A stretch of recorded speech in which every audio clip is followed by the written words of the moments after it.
الرحمن الرحیم۔ صحیح بخاری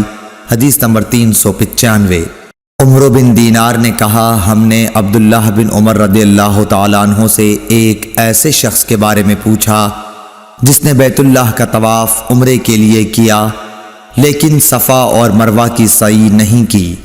کیا ایسا شخص بیت اللہ کے طواف کے بعد اپنی بیوی سے صحبت کر سکتا ہے؟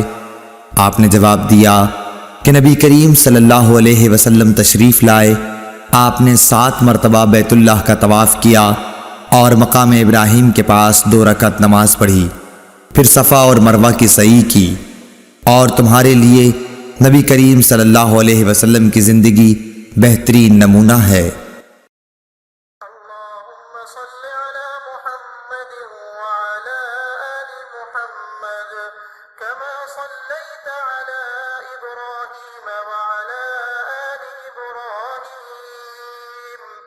إنك حميد مجيد اللهم بارك على محمد وعلى آل محمد كما باركت على